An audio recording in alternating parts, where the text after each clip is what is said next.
I'm Cameron Randlett. And I'm Alec Paulson. And we're here with the new interim principal of Hollis Brookline High School, Mr. Rick Barnes. Hello.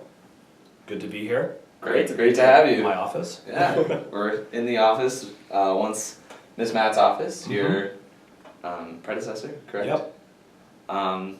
She is now the interim assistant Superintendent, right. Lots of interims. Yes, lots and lots of interims. So coming into this position, are you happy to be here, and will you pursue it next year to be principal? Absolutely. If it's available next year, if Mrs. Matt has decided that she's not coming back, then I, of course, would pursue it. There's no better place to be. Yeah. Fantastic. Now what's a little bit of your history here at Hollis Brookline High School, and maybe before with your previous educational positions? Okay. So my history here, I'll start from the beginning. I began a career in finance, kind of various Wall Street type jobs. Decided that I wanted to be in education. Started with coaching football, kind of got a flavor of working with kids and stuff like that. Realized I could get paid for it, which was like this big giant bright light going off in my head, and I was like, wow, you can get paid for this. And summers off sounded pretty cool too. And then I just kind of got into teaching and never looked back. So I was an English teacher.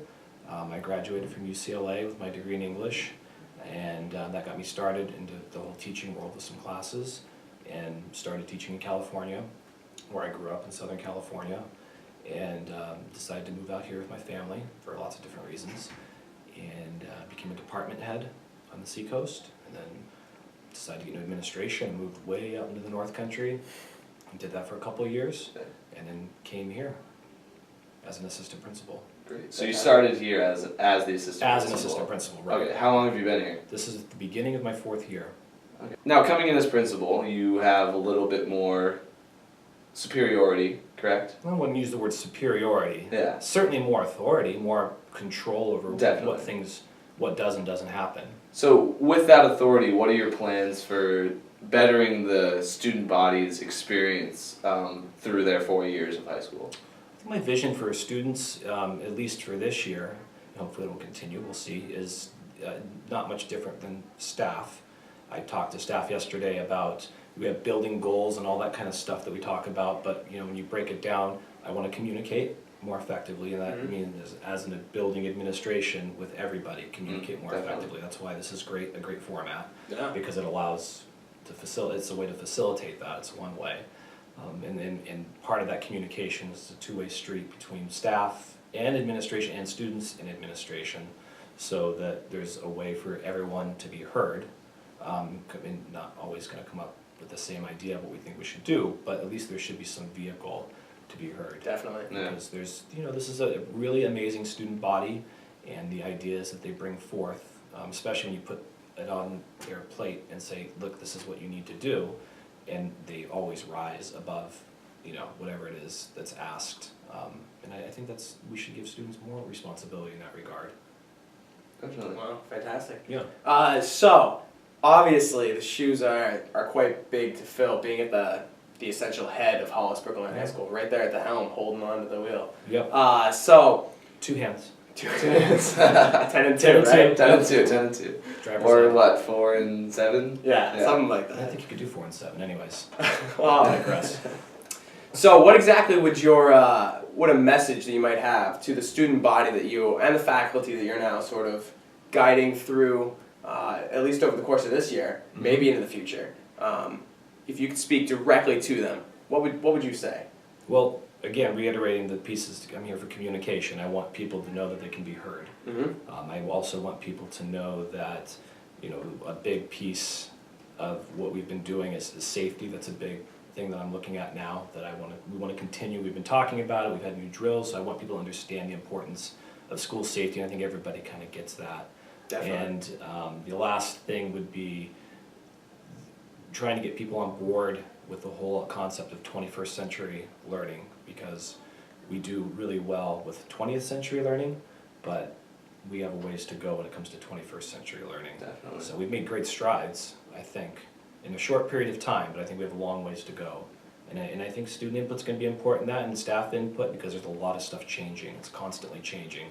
So it's kind of, I guess the overall message is let's work together to get this stuff done, because we do have a lot of stuff to get through, and it's all for everyone's benefit. benefit to have this stuff. And I know I've heard different things from kids. They're excited about the whole 21st century learning type of thing. It's the big buzzword, and I think our definitions might be different, but that's okay. And we want that input so we can kind of figure out and engage people and get them on the process of what it is that we need to do. So it all goes back to communication, essentially. And transparency is part of that communication. There shouldn't be, some things can't be discussed in public, but there shouldn't be a whole lot of secrets about. Yeah. More open doors than closed. Right. We should continue to have more explanations or whatever, however you want to call them, about why certain decisions are being made. And I think progress has been made, and I think we just need to continue with that so there's less guessing about what's going on. And it'll take a while to get there because there's 1,000 people here when you count all the adults too. It's like a city on a hill, if you think about it. A shining city on a hill, yes. But there's a lot of people here. By New Hampshire standards, it's almost like a town. So there's a lot of things that can get lost in the shuffle. So you got to kind of keep your eye on that one thing. If students want to get in touch with you, is there any specific way that they can do that? Shoot you an email? Email works great for me. I always have my phone with me. That's a really good way to get my attention. Phone call if they really want to, but email's probably the best, or just stopping by and seeing me in the hallway, because that's my job. During the day, that's what I'm here for. We're here for kids. Yeah. All the other stuff that sits over there is for after school. Yeah. So. Will you be continuing your daily lunch monitoring? Lunch duty's been a big question mark. So I think lunch duty's gonna look a little different.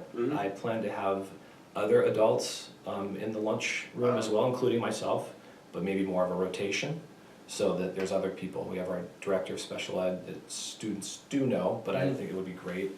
Mrs. Maynard is director of guidance, and we talked about having them in there as well.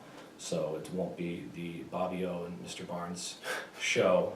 I know people will be sad, but everyone loves it. It's primetime TV. It is primetime, and we do have a lot of fun in there, and I think it's important. It is a good way to make connections with kids, because you're just there, and that's all you have time to do. It's really just to go through stuff, and whether it's serious or it's not serious or it's just fun or whatever it is, that's good quality time, and I think it should be shared with more adults in the building. So.